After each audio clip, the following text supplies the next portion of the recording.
am Samantha Gonzalez. You have got the your wrong actions person. today are going to have a very, very big impact on the rest of your life. You guys keep interrogating me. Fingerprint me. No, you're not in charge. You're arresting me because I look like somebody. That's wrong. It is you. It's not me.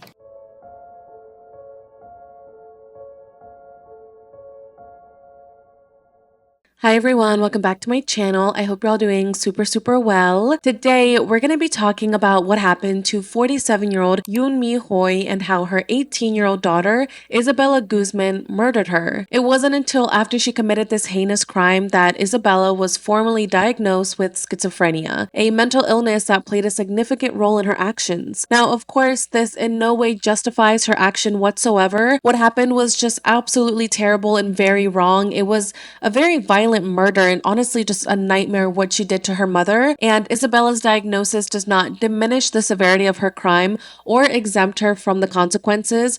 However, her case is a reminder that we all can just be, a little bit more aware about the symptoms of this mental illness. I want to emphasize that recognizing mental health issues can be extremely difficult and it's not always easy to see the signs. I am not a medical professional whatsoever or giving out medical advice. However, I will be sharing some helpful resources down below that can offer just more information about schizophrenia, particularly in children, teens, and young adults. These resources also highlight the importance of seeking medical help as quickly as possible if you suspect someone you care about may be experiencing symptoms of schizophrenia, and they can also provide useful tips on how to communicate with and support individuals living with this condition. Now, Isabella actually went pretty viral on social media, specifically on TikTok. I'm sure you guys have seen this picture before or probably seen this clip. This clip was from one of her hearings, and this is the one that was all over TikTok, and people just kind of became obsessed with Isabella. People were making fan edits of her. They were making mocking videos of her mother and just doing really disrespectful things when at the end of the day, Yoon Mi is a victim and she was murdered in a brutal way, and the fact that people were making fun of her and making these videos mocking her is just insane. So yeah, Isabella going viral on social media is just absolutely crazy, but that is how I actually became aware of this case in the first place. So yeah, there's just a lot of information to go over, but thank you guys so much for taking the time to watch today's video. I appreciate you all so much. If this is your first time coming across my channel, welcome. I would love to have you join the familia by clicking the subscribe button down below. I post new videos every single week, so hopefully you guys can be a part of this. I also recommend that you guys turn on your notification button so you guys don't miss any future videos. But yeah, with that, let's jump right in and let's talk about Isabella Guzman. Yoon Mi Hoi was born on December 17, 1965 in South Korea to her father Eun Ho and her mother Young Cha Yim. Now, there isn't much about her childhood known or about her early life other than the fact that she met her husband Robert Guzman sometime in the 1980s. Robert was born on March 8, 1966 in Denville, New Jersey, and he was already married once before to another woman. Now, while the details of how they met remain unclear, Yoon Mi and Robert eventually dated and they got married in April of 1989, and at the wedding, Yoon Mi wore this really beautiful pink bridal hanbok, and she just looked absolutely beautiful on her wedding day. In all of the photos, she and Robert look very happy while cutting their cake and just celebrating the start of this new life together. They were just so excited for what was to come. At the time, Yoon Mi was a waitress and Robert was in the US Air Force. After their honeymoon, Yoon Mi became pregnant and they give birth to their daughter Isabella on June 9, 1995 in Aurora, Colorado. Isabella was raised in the Jehovah's Witness faith, a religion both of her parents were a part of. Now, at this point, things were going pretty well in the family, but when Isabella was around 3 years old, Yoon Mi and Robert divorced and both later remarried. Yoon Mi remarried to a man named Ryan, who was about 8 years older than her, and during this time, Yoon Mi also decided to open up a photography studio called Bella's Portrait Studio, named after her daughter Isabella in the Aurora Town Center. Now, she would work very long hours to support her family, and she was just really passionate about this photography studio. Neighbors described Yoon Mi as just being a very kind person, and overall neighbors and just, people that knew the family described the family as kind of quiet and normal, but there were underlying issues going on inside the home. Around the age of 7, Isabella was sent to go live with her father, Robert, due to some ongoing issues with her mother. Isabella's behavior towards her mother just became really difficult, they just could not get along. They were constantly fighting fighting, and Yoonmi felt that she just couldn't get her daughter to obey her. So she sent her daughter to go live with her father just to kind of give them some space and see if maybe that could help their relationship. After a few years living with her father, Isabella moved back in with her mother and with her stepfather at around 14 years old. However, the problems between Isabella and Yoonmi just got worse. Arguments between them nearly every day caused just a lot of tension in the household. Robert said that Yoonmi was just like a really hardworking woman, just trying to be good for her family, but that Isabella didn't really appreciate anything that her mother did for her, not even the fact that her mother gave her a job at her photography studio, and of course that she named the photography studio after her. Her family said that Isabella just wanted nicer things from a young age, and that would cause a lot of arguments between her and her mother. So it seems like in a way, Isabella was quite spoiled. According to Isabella's aunt, Melanie Guzman, Isabella was friendly, but when she would become angry, she would just retreat to her room, which was actually the master bedroom of the house. So yeah, Yoonmi gave up the big bedroom for her daughter, and Isabella would just isolate herself and listen to music. So she would kind of just step back during an argument. But the aunt says, she never saw any violence from Isabella. All she really said is that Isabella could just be quite spoiled. Isabella did end up seeing a psychiatrist when she was around 16 years old, but they just deemed that her behavior was typical of a teenager, and from there, things continued to decline. Isabella eventually dropped out of Overland High School in Aurora, Colorado, and her disobedience and rebellious behavior continued. According to a concerned family neighbor, she had actually called the police believing that men were jumping over the family's fence and trying to break into the house. So she called the police, but she later learned that these men were actually Isabella's boyfriends that she would be sneaking in. Now, of course, I can imagine that caused even more arguments between Yoonmi and Isabella. Her stepfather, Ryan, said that Isabella was a very hot-tempered person and that she would just run her mouth like crazy with curse words when she got angry. Now, the mother, Yoonmi, was also strong-headed. That's what a lot of people said. So that meant that things would escalate pretty quickly between the two of them. Ryan also said that it seemed like Isabella was just horribly depressed about her life, and she would blame her mom for all of her misery. Instead of trying to fix the problems herself, she would just make it seem like her mom was ruining her life. He also said that Isabella had punched him years before, so he wasn't immune to Isabella's angry outbursts. Now, this tension and these fights just sound really similar to what we were discussing with Juliana Yamoja. My video on her is a couple of videos down below if you guys want to check it out after this one, but the circumstances were pretty similar. A mother and a daughter that just can't seem to get along no matter what. On Tuesday, August 27th, 2013, Isabella and Yoonmi got into an argument which escalated to Isabella cursing and spitting in her mother's face. It was just an extremely intense argument, and Yoonmi got scared of what Isabella could do to her. She didn't know what her daughter was capable of when she got into these very intense behaviors. So Yoonmi told her husband Ryan what had happened, how, Isabella had cursed at her and literally spit in her face, and asked him to sleep with her in the bedroom. Now, I'm not sure why they slept in different bedrooms, maybe due to different work schedules or not having enough space in another bedroom, since again, Isabella had the master bedroom, but that's neither here nor there. So Ryan ended up sleeping with her that night, and the next morning on Wednesday, August 28th, Yoonmi was greeted with an eerie email from her daughter. It was an email sent to her, but addressed to someone named Cecilia. And this email consisted of statements to the effect of, quote, "You will pay," end quote, "You've been cursed." So Yoonmi reads this email, and of course she's like, what the heck? What does this mean? Pay for what? I'm cursed. Why did she send me this email, and why did she address me as Cecilia? She just got really scared, and again, she had just gotten into that horrible fight with Isabella where she spit on her, so she was freaking out a bit, and she decided to call the police. Now, it might have felt silly for her to do that, but again, at the time, Yoonmi thought that perhaps the police could scare her daughter straight.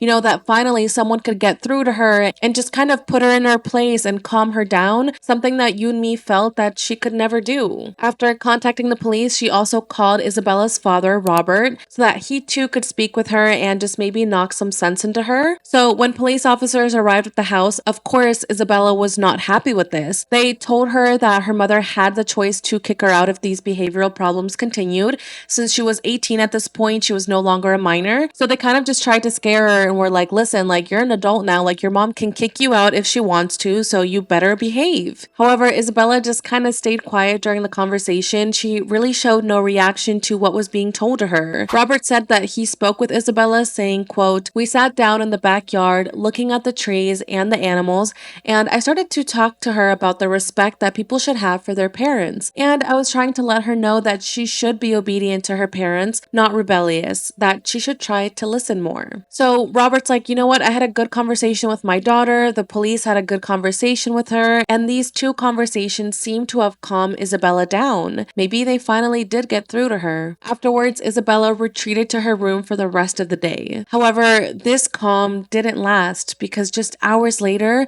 Yoon-mi was fighting for her life, shielding herself from her daughter's violent attack. After the police and Robert left, Yoon-mi went to go work at her photography studio while Ryan and Isabella stayed home. At around 9:30 p.m., Yoon-mi arrived back home and she gave her husband Ryan some McDonald's takeout. She looked around and she didn't see her daughter, so she asked Ryan where she was. Ryan replied with, quote, "I don't know, I haven't seen her for the last hour." Yoon-mi replied with, "Oh, okay, well, I'm gonna go take a shower. We can go take a short walk afterwards. How does that sound?" Ryan agreed to this plan and he began eating his McDonald's as Yoon-mi headed upstairs to take a shower. As Ryan was eating, getting ready to go on a walk with his wife and just enjoy this evening, a series of thumping sounds interrupted him. What was that noise? He thought to himself. Between the thumps, he also heard his wife shouting his name. He thought that maybe Yoon-mi and Isabella were in a physical fight or just some type of other argument. So Ryan immediately rushed upstairs to see what was going on, and that's when he saw that the bathroom door was slightly open and he also heard the water running. He tried to open the door, but then he was met with resistance. It was Isabella. She was in the bathroom shielding the door, pushing her back against it. Ryan tried pushing back, but Isabella managed to close it and quickly turn the lock, so now Ryan couldn't get in. Ryan tried to open the door. He was doing everything that he could, but that's when he saw blood coming from underneath the door. This wasn't good. Something was wrong. So he rushed back downstairs to call the police and ask for help. Now, all of this happened at around 10:05 p.m. Making his way up the stairs with the police literally on the phone with him, Ryan heard Yoon-mi shout, "Jehovah," and when Ryan made it to the top of the stairs, he saw Isabella standing in the bathroom doorway. She was frozen, holding a knife in the downward position. Now, without a word, she walked past Ryan, down the stairs, and just left the home. Ryan now had a clear view of the bathroom, and that's when he saw Yoon-mi lying on the floor, covered in blood. Police instructed him to perform CPR, which he did, but at this point, Ryan just knew that it was too late for that.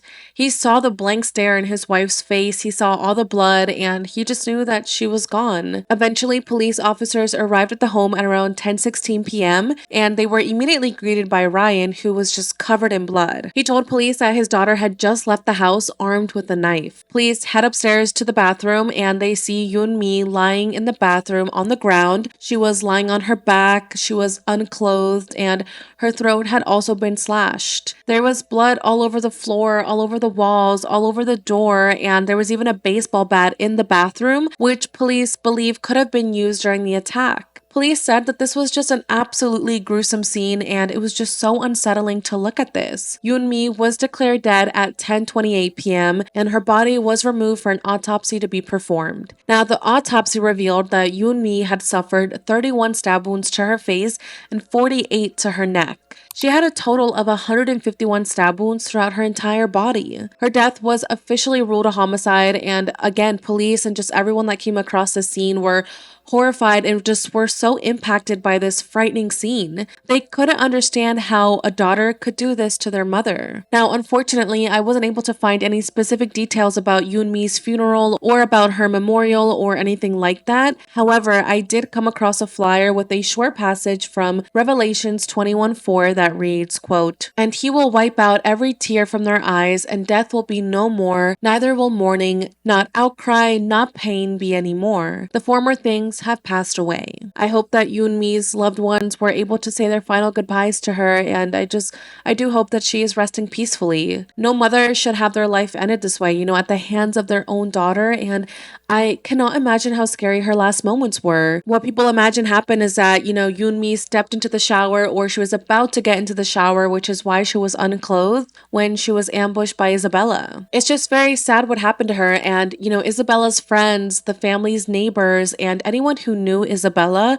were just in complete shock. Like, no one could have seen this coming. Yes, they fought. Yes, they didn't get along. But to kill your mother in this way, to slit her throat, that's just something that no one could have imagined. Now, police officers needed to locate Isabella right away. They tried tracing her phone signal to the nearest cell tower, but her phone was off. Ryan told police that she was wearing a pink-colored sports bra and turquoise shorts when he last saw her. Police were now looking for that description and were urging anyone with information about her whereabouts to contact the police, or just anyone that might know where she would be hiding or where she would go to escape this. They also told people to contact Crime Stoppers. They even incentivized the public by saying that they could be eligible to earn a reward of up to $2,000 if they helped police locate her. As for Isabella's father, Robert, he begged her to turn herself in, saying that it would be the best thing for her to do even if she was scared. This must have been just so horrible for Robert as well. I mean, he had just been there speaking to his daughter and telling her how she needs to respect her parents and how,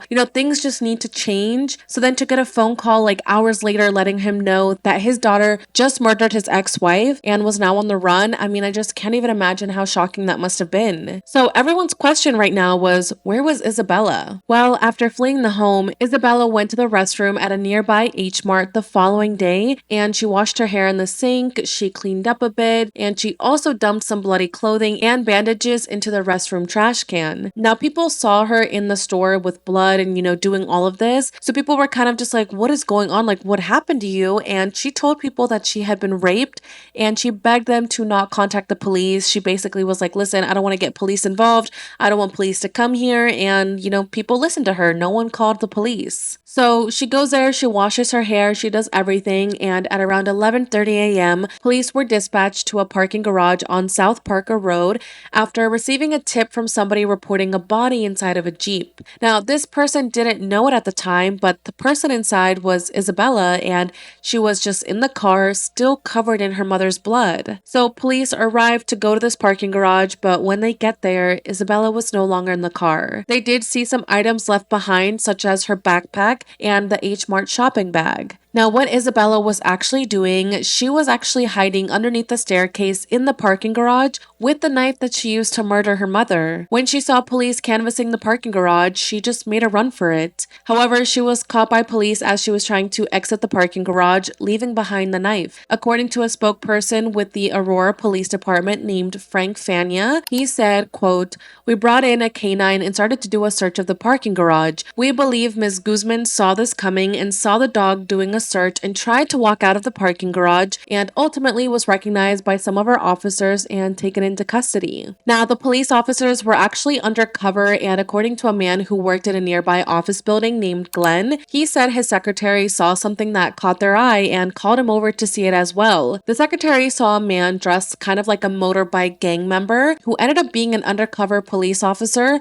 walking into the parking garage, and then they saw a young woman, Isabella, walking out at the same time. Glenn said that another undercover officer then followed Isabella and was joined by two other undercover officers. Glenn then said, quote, "Suddenly, all three officers pulled guns, and the woman sat next to a bush on the raised parking lot median. It was very smoothly and just very professionally done. It gave me a good feeling about the Aurora Police Department." So I just thought that was an interesting thing to include in the video, kind of like a witness's perspective of seeing all of this go down, seeing the undercover police officers just like arrest and ambush Isabella and just everything that went down. It honestly is just really crazy. So Isabella was arrested and taken in for questioning. I'm going to link the YouTube video from the channel Explore With Us down below, which is where I watched her interrogation video. It's just very informative to watch it, and it's a very well done video by this channel, and also just speaks about the officer's lack of interrogation techniques as well. So I highly recommend that you guys go take a look at the video. It's pretty long, but I think it's worth it. Now, the interrogation with Isabella and the detective detectives was just really crazy to watch. There was just so much back and forth of constant denial and accusation of, I didn't do it, and then the police officers being like, yes, you did, and Isabella saying, no, I didn't, and the police just responding with, yeah, you definitely did. Like, this back and forth went on for nearly 3 hours. At this point, police did not know that Isabella was schizophrenic. Yes, Isabella was later diagnosed with schizophrenia, but her diagnosis came out when she pled not guilty by reason of insanity. So again, these detectives initially interviewing her did not know that she was schizophrenic, neither did Isabella. Are you on any drugs? No. Any prescription medication? No. You ever been to a doctor for anything? I've been sick before, like every other normal person. Yeah. What kind of things have you had? What kind of sicknesses? Regular colds, nothing serious. You been to a psychiatrist? No.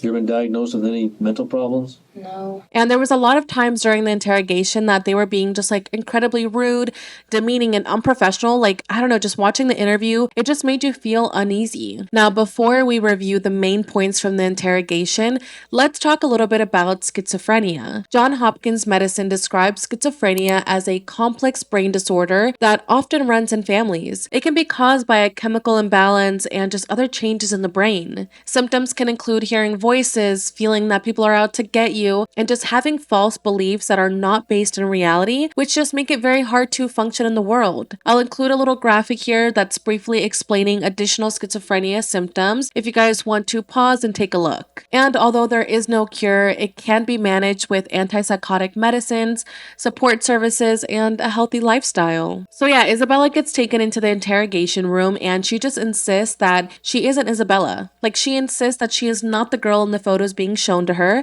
and that her name is actually Samantha Gonzalez, and that she's not 18 years old, that she's actually 15 years old, and that her mother's name is Sabrina Hicks. She tells detectives that they have the wrong girl and denies being involved in any crime. Isabella even says that the girl that they're looking for weighs 110 pounds, but she weighs 148 pounds, so that can't be her, and she insists for detectives to stop calling her Isabella, since again, that's not her name. So she's 110 pounds? That's really skinny.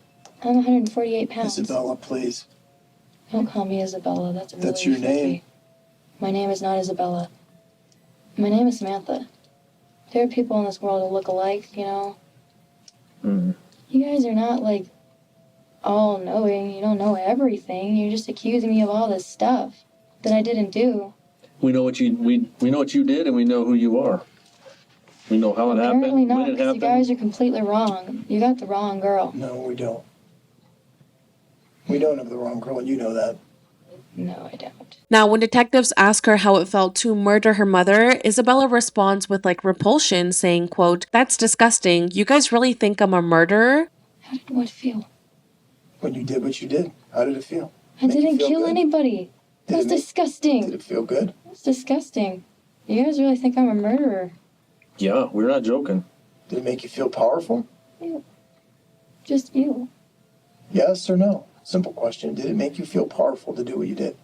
Oh my god. I did not kill anyone. Can you guys stop, like, interrogating me? We're just gonna keep going around and around and... Isabella then asks multiple times to be fingerprinted so that she can be done with all of this, so that they can clear up any misunderstanding, and so she can go meet up with her boyfriend, Gabriel, who is actually waiting for her. Now, Gabriel is actually non-existent. There is no Gabriel. Isabella then goes on to say that walking through the parking garage where she was arrested was, quote, the worst shortcut in her life, because now she's being mistaken for someone else and being accused of a murder that she didn't do. The detectives then bring up marijuana, asking if it was the marijuana found in her house that caused the argument between her and her mother, that they found marijuana in her bedroom, which, by the way, was something that shocked them. You know, the fact that Isabella had the master bedroom all to herself. So they were like, we found marijuana in your bedroom, and also, why do you have the master bedroom? They specifically said, quote, what kind of a horrible parent does that? Gives up the master bedroom to their daughter. Isabella responds to this by saying, what weed? Marijuana? And then she denies any knowledge about it. Marijuana? She liked the marijuana in your place?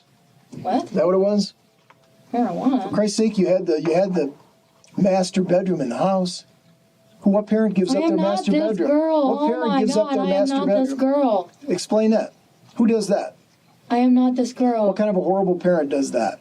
gives up the master bedroom to their daughter. Isabella, growing more and more frustrated with each question, tells detectives, you know what, whoever this person is that you're accusing me of being is probably really fucking terrible. The detectives just continue trying to get through to her, and they tell her that they have a solid investigation, which will make her spend the rest of her life in prison, but despite their accusatory tone, Isabella remains confident in her innocence and even challenges them, saying, prove me innocent, and again demands to be fingerprinted to show that she's not even this Isabella person. You know what? Whoever this person is that you're accusing me of being is probably really terrible, but I don't Didn't your mother give you a job? Didn't she teach you? Didn't she give you a job, give you My employment? mother's name is Sabrina.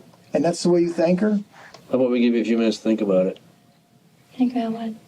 The truth. I already told you the truth. And that's the story you're going to stick with? It's the truth. What do you mean? I'm not going to lie to you and tell you I'm a murderer.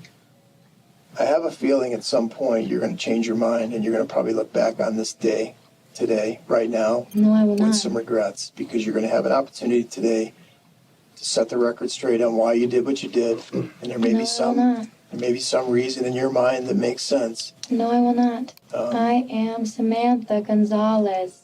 You have got the Your wrong actions person. today are going to have a very, very Oh big my impact God, on the rest man. of your You life. guys keep interrogating me. Fingerprint me. No, you're not in charge. You're arresting me when because I we- look like somebody. That's wrong. It is you. The detectives then ask her about her social life, asking her who her friends are, and she admits that she doesn't really have any friends other than her boyfriend, which again is a lie. And then she also lies about which high school she went to, saying that she went to a high school in Ohio. Now, this just really bothers the detectives, and they just start to tell her that she's a horrible liar. They pressure her to stop playing games, and Isabella says that she is just exhausted from sleeping in a park all night and that she's just not feeling well. Detectives counter by telling her that she was actually seen sleeping in a Jeep, which is how they found her in the first place because someone called them, which Isabella denied. One of the detectives, growing more and more impatient, tells Isabella, quote, maybe somewhere down the line, God would find a way to forgive you. My God is not going to forgive you, but your God might, for all I know.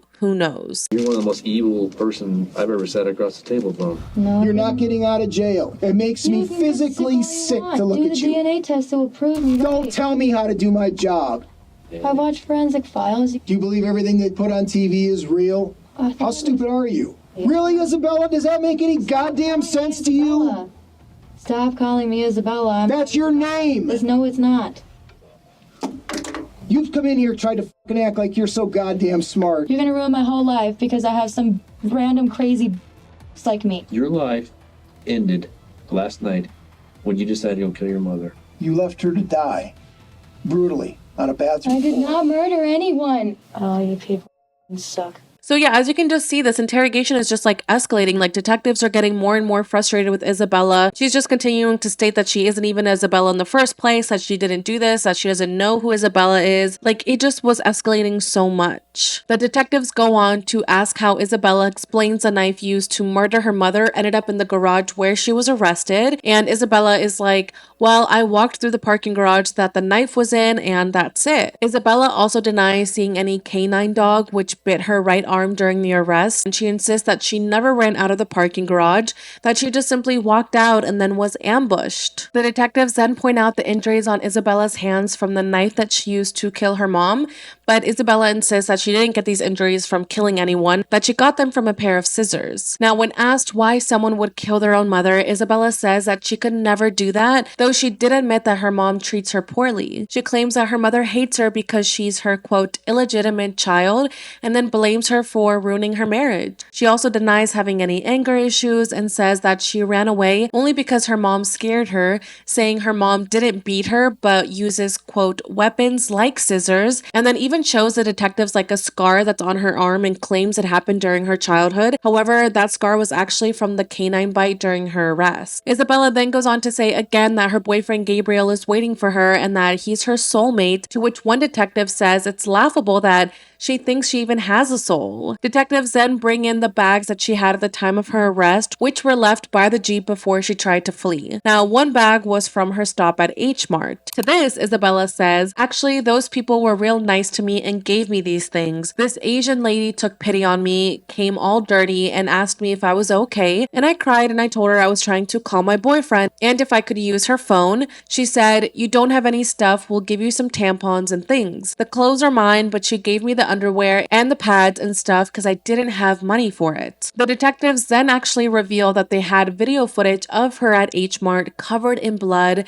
which Isabella denies. She says that she wasn't covered in blood at all, and one detective is like, oh yes, you were on video, you went to H Mart and you told them that someone tried to sexually assault you. This left detectives with more questions than answers as they just couldn't get a straight answer out of her about what happened at H Mart. They were basically only going off the video footage and the bloody clothing and bandages found in the restroom. Now, Isabella's friend and ex-boyfriend ended up being questioned as well, so let's start with Isabella's close friend Kathy, whom Isabella said that she had no idea who she was. Now, Kathy said that she would often smoke weed with Isabella and with Isabella's ex-boyfriend, 22-year-old Isla Abramov, who goes by Tony, and also with Kathy's own boyfriend, so the four of them would get together and just smoke weed. Kathy said that Isabella had recently become quieter and just like more spiritual, which is why a message that Isabella had sent to her on August 26th just really confused her. It was an angry text where Isabella called Kathy a slur and wrote, quote,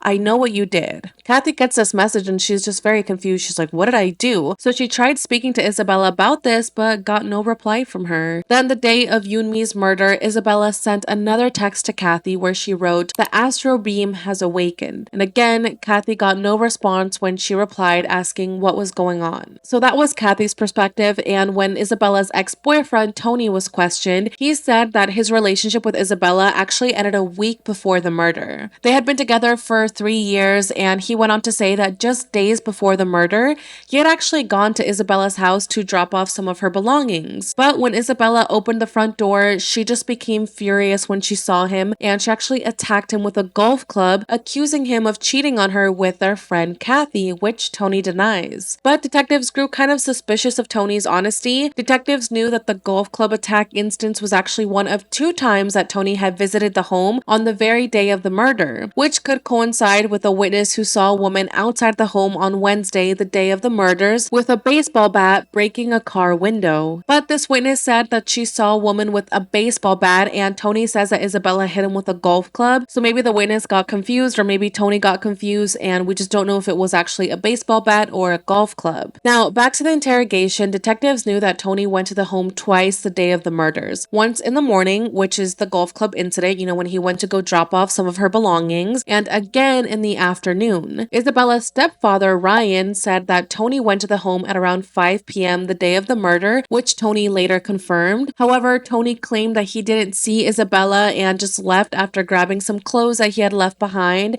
and that he didn't even speak to Ryan. He just quickly went, grabbed his things, and then left. So detectives continued questioning Tony, and he said that Isabella once claimed that her mother tried poisoning her and tried poisoning the dogs. Isabella thought this after she felt sick after eating something in the fridge, and then also smelled some bleach in the dog's water bowls. Now, this hasn't been confirmed though, so this may have never happened. This may have just been something that, Isabella told Tony, but wasn't true. Tony also said that he never saw any physical fights between them, that there was just mostly verbal arguments. However, once Isabella did tell him that her mother had poked her in the back of her head with a pair of scissors, saying that she wished she and Isabella would die together. He also said Isabella kept speaking about someone named Sam, who Isabella said hated him. Now, of course, none of this made sense to him at the time. He just had no idea what was going on in Isabella's head, who the Sam person was. I mean, nothing was making sense. And yeah, that's pretty much all that Tony had to say. So this did provide detectives and just, the courts and the judges and everyone just a different perspective as to what was going on in Isabella's life. So let's go back to the interrogation between Isabella and the detectives. After asking for many times, detectives finally were able to get a cheek swab DNA test on Isabella. And after some more back and forth of the detectives telling her that she's literally going to prison and Isabella denying being the girl that they're looking for, one detective tells her, quote, "You're one of the most evil people I've ever sat across the table from." Isabella then goes on to tell detectives that she doesn't even know who her biological biological father is. All she knows is that he's Mexican, which explains her last name Gonzalez. Then detectives actually bring in Robert, Isabella's father, into the room to see if maybe he can get through to her. And the father walks into the room, he tries to give her a hug, and Isabella just kind of like backs away. And she's like, "Who are you? Like, I don't know who this man is." She even goes on to say, quote, "Is he insane? Does she have like a crazy family, like a completely crazy family? Is that why she's psychotic and killed her mom? My name is Samantha. Who is that man?" Isabella then went on to say that if she went to prison, she would be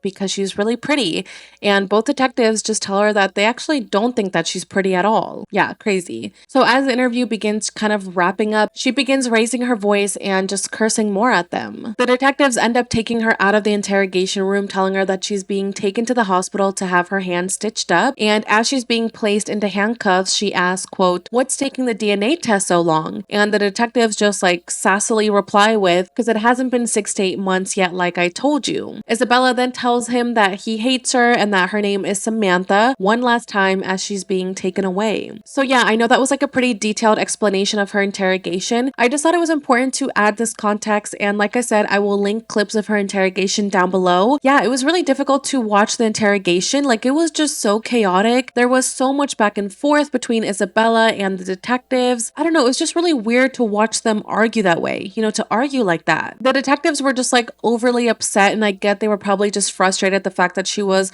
lying and saying her name was Samantha and denying being Isabella. Again, at the time, they did not know that she had schizophrenia, so they probably were just like, "Oh my god, this like girl is just lying straight to our face and just playing dumb." So yeah, I don't know, it was just like a very crazy interrogation to watch, and her mess of an interrogation was now finally over, and she was taken to the county jail where she awaited charges. The following day, Isabella was formally charged with first-degree murder. In the summer of 2014, Isabella pled not guilty by reason of insanity. Dr. Richard Pounds, the forensic psychiatrist at the state mental hospital, told the court that Isabella suffered from paranoid schizophrenia and was suffering from very disturbing delusions for many years, having, quote, profound psychotic symptoms. Dr. Richard also explained that in the weeks leading up to Yoonmi's murder, Isabella was hearing voices telling her to kill her mother in order to save the world. Isabella also kept calling her mother Cecilia, saying her mother had been cursed for all eternity for trying to kill, quote, the astral being and her caretaker. If you recall, Isabella had sent an email to her mother the morning of the murder, but it was addressed to Cecilia. So through this testimony, it soon became clear to everyone, even to the prosecution, that Isabella was just not well. Therefore, her plea of not guilty by reason of insanity went uncontested. The then district attorney, George, said, quote, "You have someone who committed such a violent act of murder against a completely innocent and defenseless woman. Her mother was in the shower when she stabbed her 151 times, but we're not in the business of just locking up everybody who has transgressed the law. We punish people who make decisions to do wrong when they know better and they could have done something differently. And in this particular case,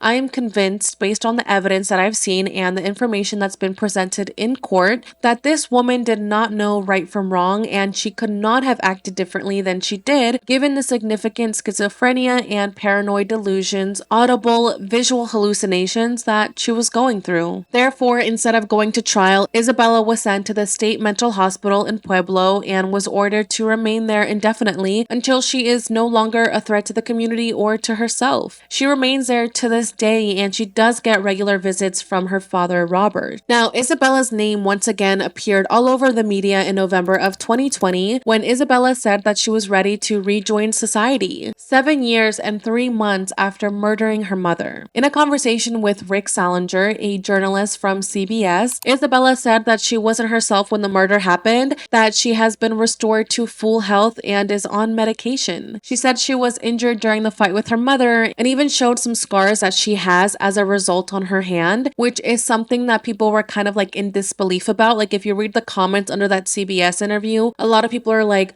oh my gosh, like, how is she complaining over this little scar that she has on her hand when she like brutally stabbed her mother over 151 times, yet she's complaining about one little scar. In this interview, Isabella also said, quote, "I was abused at home by my family for many years. My parents are Jehovah's Witnesses, and I left the religion when I was 14, and the abuse at home worsened after I quit. She went on to say that she had been sexually abused while at the state hospital and that she even filed a police report in 2015 accusing an employee of assaulting her inside a closet. She explained that the employee invited her into the closet to look for clothes, but once inside, he shut the door behind them. She felt if she didn't comply with him, he would destroy her life. Isabella also reported that there were 2 other incidents with that same employee. Now, she wanted to pursue this case of sexual abuse further.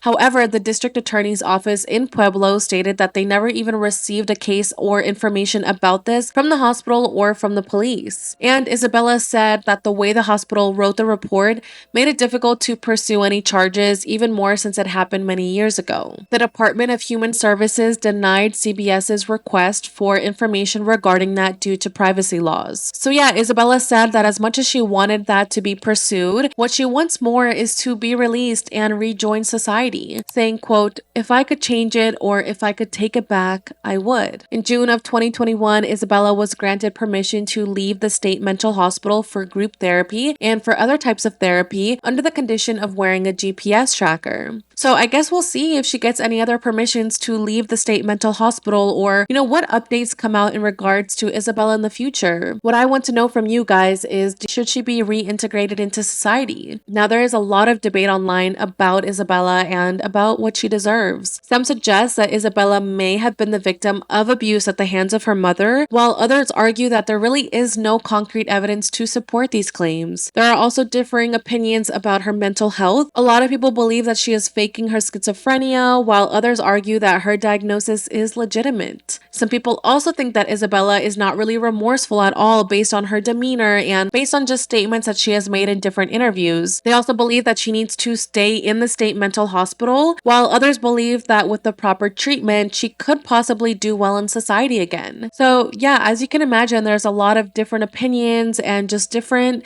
perspectives that people are looking at the case. Now, like I mentioned at the start of the video, the way that I came across the case is actually through TikTok. There was a viral clip of Isabella during one of her hearings, and people on TikTok were just like obsessed with this clip of her. People thought that she looked so cool, that she looked so pretty, that she was just like gorgeous, and they just couldn't believe that she was arrested for murdering her own mother. A lot of people were also blaming her mother, saying that she caused this herself, that if she wasn't such a overbearing parent and had just treated her better, that she wouldn't have ended up murdered, which I think is just a crazy thing to say. Like, who deserves to be stabbed over 151 times by their own daughter? So yeah, at first it seemed like TikTok was really taking Isabella's side and felt like she should be free, that she should get a second chance at life. I have no idea why this clip went so viral or why people were making like fan edits of her, but yeah, that's how I came across her case. So definitely let me know if you guys saw these TikToks, what do you guys think about it? I mean, yeah, it's very interesting to see everyone's different opinions.